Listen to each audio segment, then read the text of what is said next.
Welcome to Your Financial Advocate with Greg Dupont from Dupont Wealth Solutions. As a practicing advisor and attorney, Greg teaches pre-retirees how to reduce debt and taxes and save with less risk so they have more spendable income and plan their way to a better life. Join us for this journey where Greg draws on years of experience and guest experts to help listeners achieve more spendable income for retirement. Hello and welcome to Your Financial Advocate with Greg Dupont of Dupont Wealth Solutions. Good morning, Greg. How are you?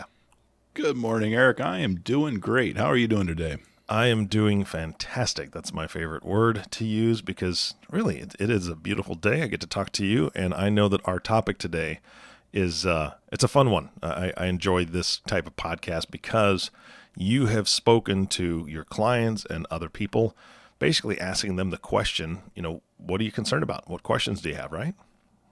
Yeah, so as part of our normal process with our clients, we do reach out regularly with everybody to not only see how they're doing and whether or not they're have any changes in their plans, but every once in a while we ask them the question, hey, what's on your mind? What's concerns right now?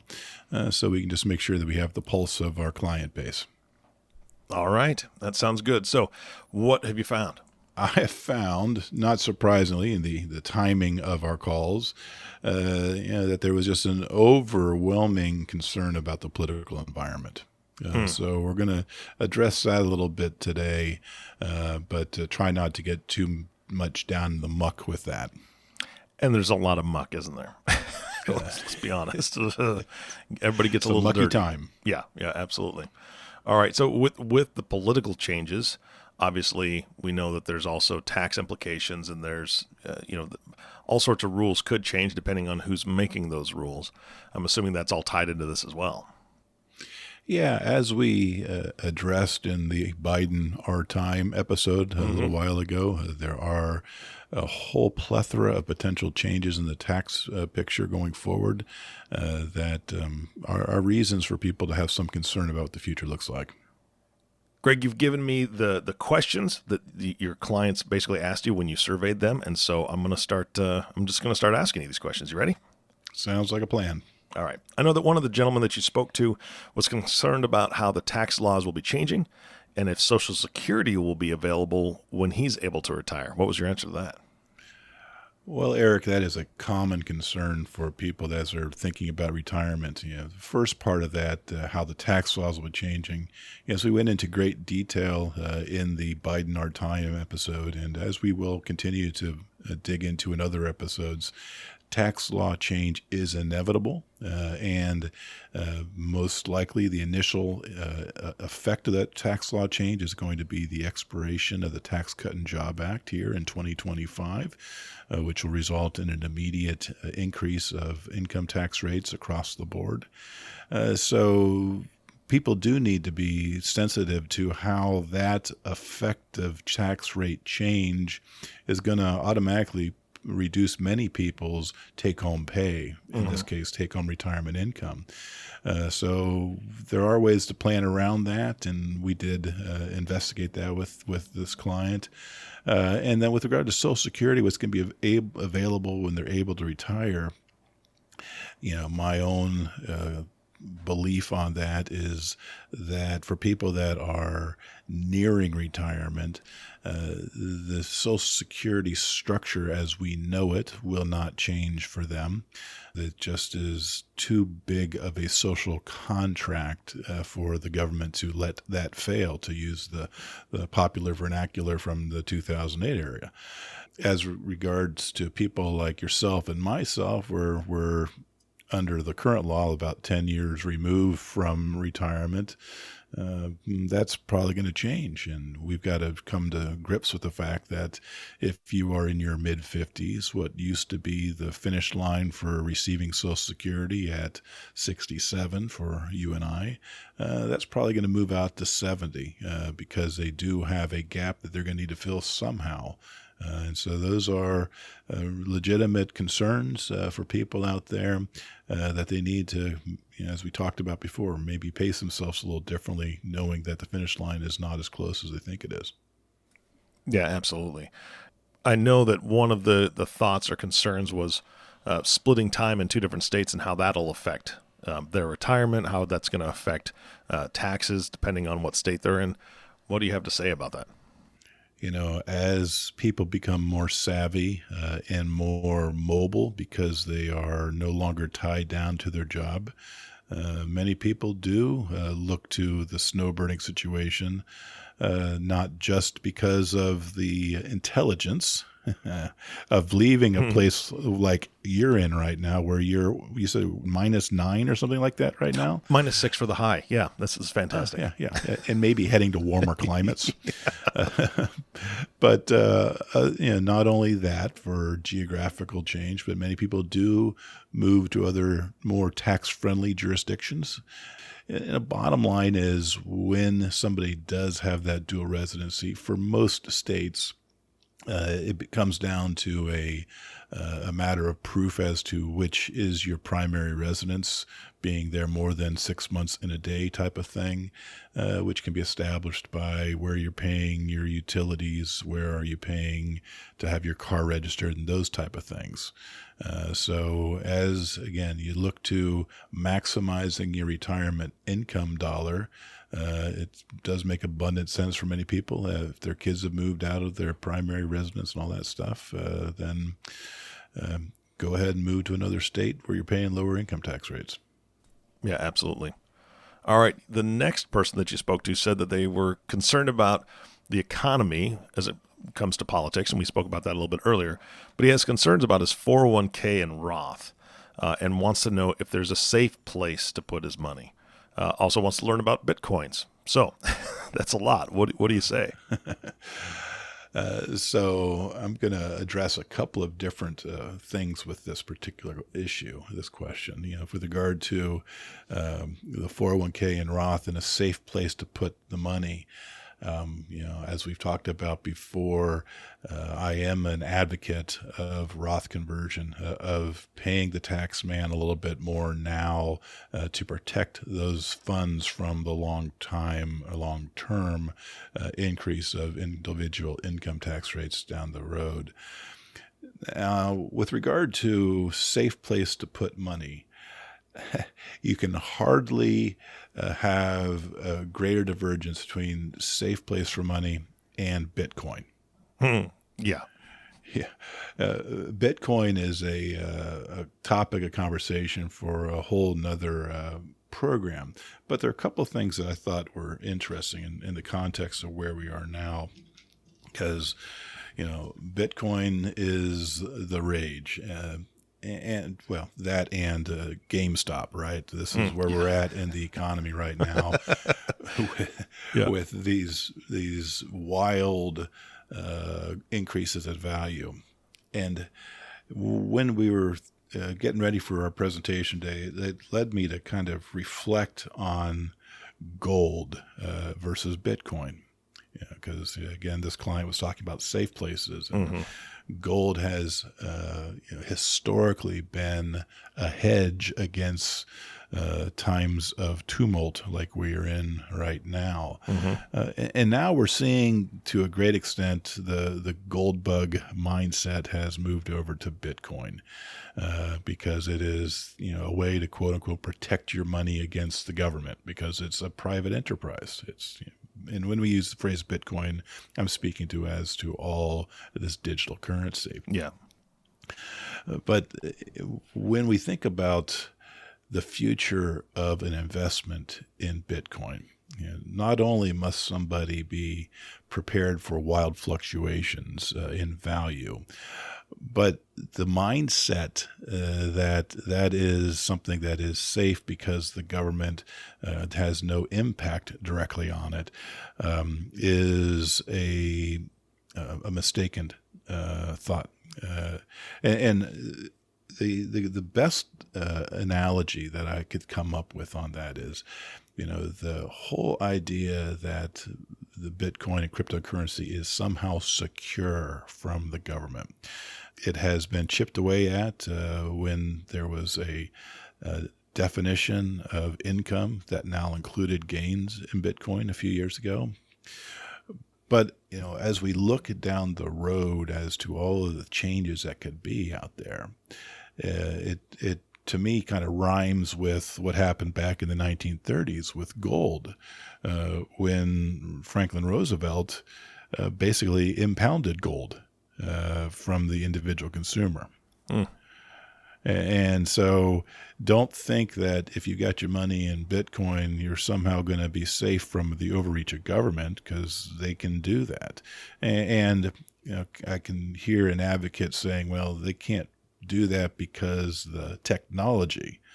Well, they can do that in a practical sense. They just tighten up the taxation on all that type of stuff. So not only is Bitcoin very volatile, and because of that, has, in my opinion, no place in a short-term retirement portfolio, maybe long-term retirement portfolio, but still just a small percentage of it.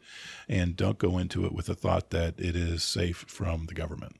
Yeah, absolutely. Greg, I know that one of your clients, or one of the people that you spoke to, has the same concern that a lot of people do.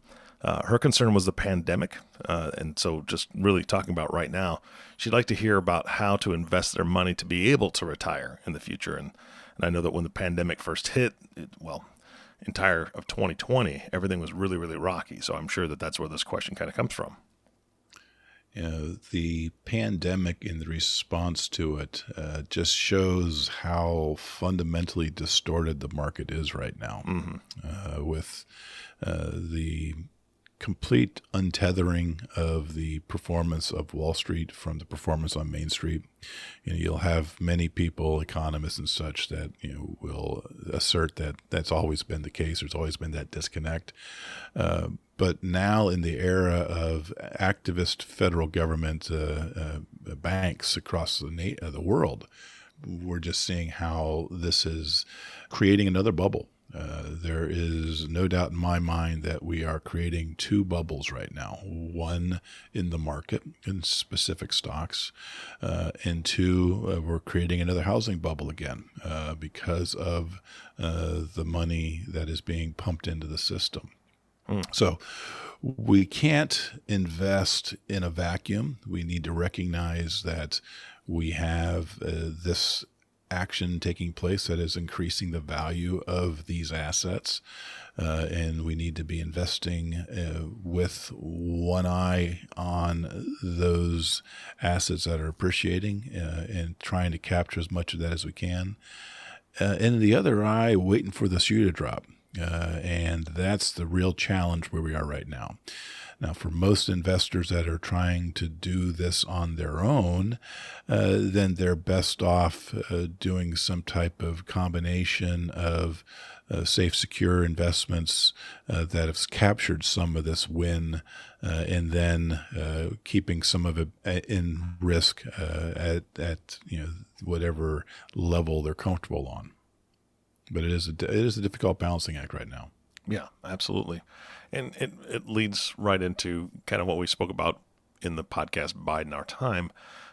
That's a lot of this is political, right? I mean, I hate to bring it back to that, but this is a lot of what the questions that you face with your clients and the people that you kind of polled in this situation. They're concerned about the political future. This is somebody else's question to you. Wants to know what the effect on the economy is going to be with this new administration. And I know that you addressed that quite a bit in the other podcast, but do you have any other thoughts on that? Well, just a short response to that is I believe that there is going to be a current continued growth, even in the face of many things that I am reading from the gold bug world that says that crash is inevitable. I don't believe it is inevitable, but I'm looking for trouble about 12 to 18 months down the road. Got it. All right. And that may tie into what the next question was. The next person said that they were concerned about inflation, specifically with the stimulus money that's going out. And we know that another round just went out. We are starting to see, we have been seeing for a long time now, inflation in some consumer goods. If it weren't for the innovation, things like TVs, how those have been dropping just because of innovation in the particular models and things like that, driving down the cost. But when you see things like milk, commodities, those type of things that people have on a day-to-day basis, you're starting to see significant increases in inflation that way. Not in the reported numbers, and inflation, like I just mentioned, in the values of homes, which are leading to what I believe is another bubble state. So we are starting to see that. What we're not seeing is wage inflation.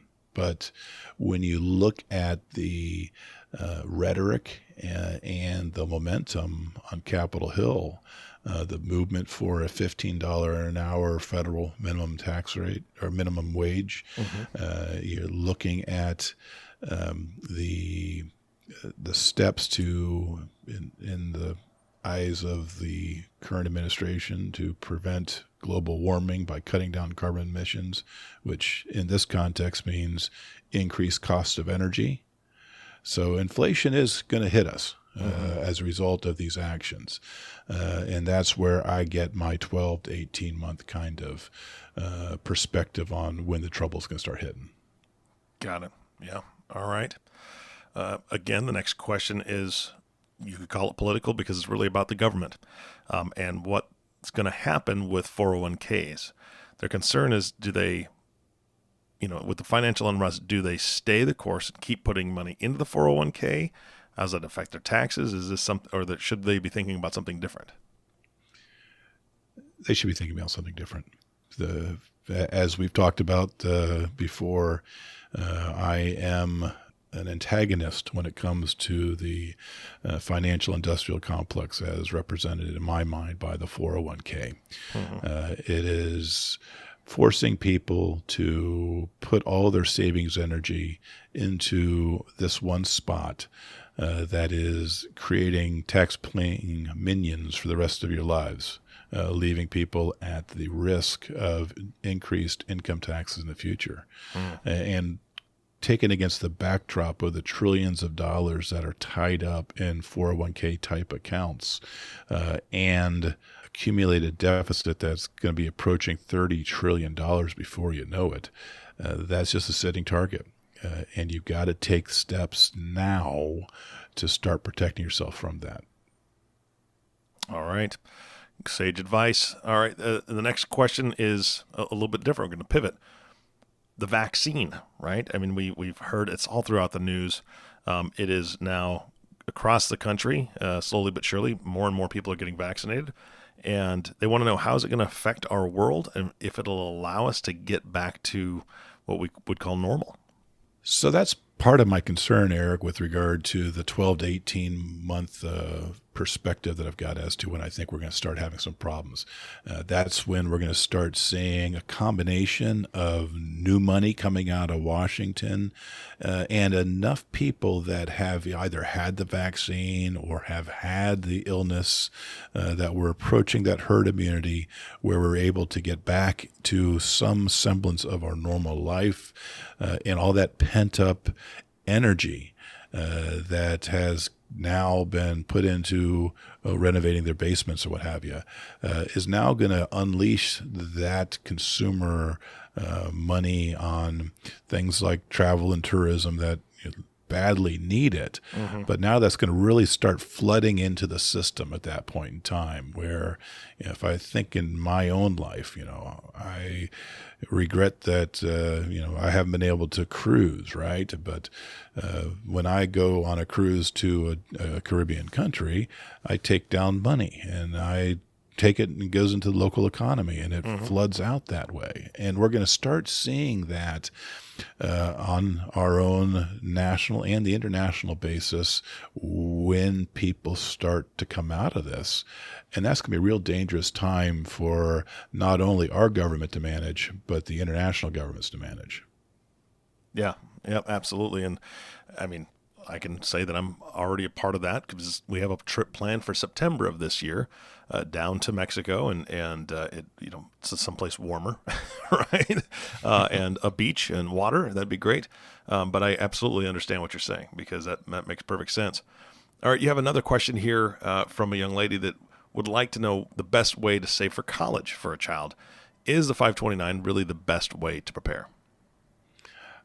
I am not a big fan of the 529. The reason being the cost of education has gotten so extraordinary that the amount of capital that you need to commit to a 529 to try to make your goal of paying for the education for your kids is a huge distortion in your savings pattern.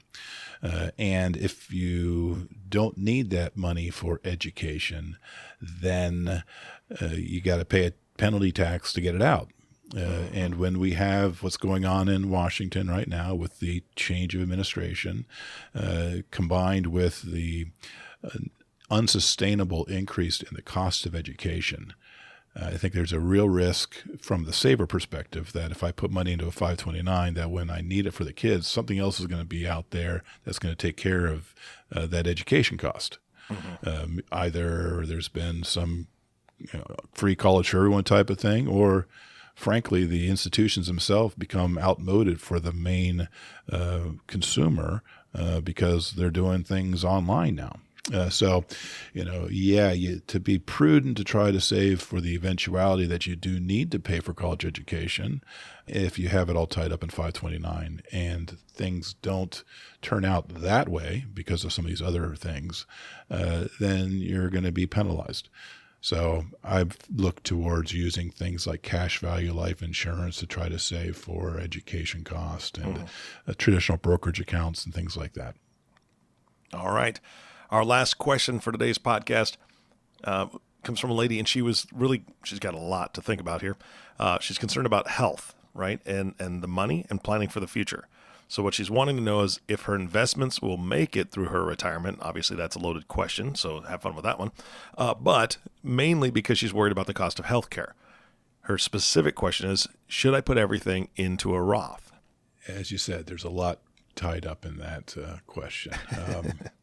When we look at the current political environment, we look at the current cost of care, and we project that down the road.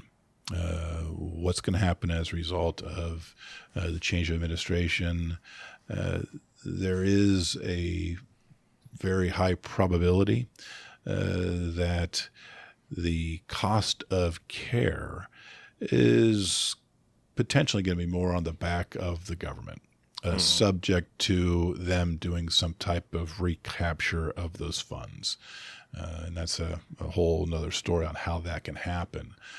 What I believe is a very important thing for people to do is to have a prudent amount for medical cost. Now, whether it should be in a Roth or elsewhere, if you can, again, I always default to Roth through Roth conversion, if people can afford it. But as we've reflected before, so many people don't have the funds in a structure that they can move it to Roth because of the cost of that. So if we were able to go back in the time machine 20 years for this client, then we would look more to Roth accumulation. If it's specifically tied to a long-term care cost, then there are special tools that can be used to create a tax-free long-term care bucket that is better than it being in a Roth for that purpose. All right. Makes sense. Again, like you said, there's a lot to unpack. And we've said this before on previous podcasts. You've said this before. When you work with your clients, you are very specific when it comes to their individual situation. You're going to find out everything that's going on in their life, what their goals, their plans are, what they've currently got, whether it's investments or savings or whatever, so that you can help them build the best plan for them. And all these things, all these questions that we cover today are probably taken into account because of the fact that most people have these same type of questions. And those that are listening to the podcast right now, I would encourage you to reach out to Greg. And Greg, this is obviously a prompt for you to give your contact information. But I would encourage you to reach out to Greg and his team because he does take the time. to sit down and figure out what's going to be best for you. So, Greg, what is the best way for them to get a hold of you? Eric, the best way to reach out to me is probably through email. That's Greg, Greg, at DuPontWealth.com. Again, that's Greg at DuPontWealth.com. Or you can reach out and give us a call at 614-408-0004. That's 614-408-0004. All right. Greg, thank you so much for your time today. I love this podcast. I love the fact that you're taking the time to poll clients and audience members, asking them what they want to hear about or what they want to learn about. And you mentioned a couple of your answers today could be full podcasts. So I'll look forward to those as well, discussing those different things that we covered today just briefly. So thank you so much for your time. Thank you, Eric. You bet. And of course, the last thank you goes to you, the listening audience. Thank you for tuning in and listening to Your Financial Advocate with Greg Dupont. If you have not subscribed to the podcast yet, please click the subscribe now button below. This way, when Greg comes out with a new podcast, it'll show up directly on your listening device. This makes it much easier to share these podcasts with your friends and family. Again, thanks for listening today. For everyone at DuPont Wealth Solutions, this is Eric Johnson reminding you to live your best day every day. And we'll see you next time. Thank you for listening to Your Financial Advocate. Click the subscribe button below to be notified when new episodes become available. The information covered and posted represents the views and opinions of the guest and does not necessarily represent the views or opinions of DuPont Wealth Solutions. The content has been made available for informational and educational purposes only. The content is not intended to be a substitute for professional investing advice. Always seek the advice of your financial advisor or other qualified financial service provider with any questions you may have regarding your investment planning.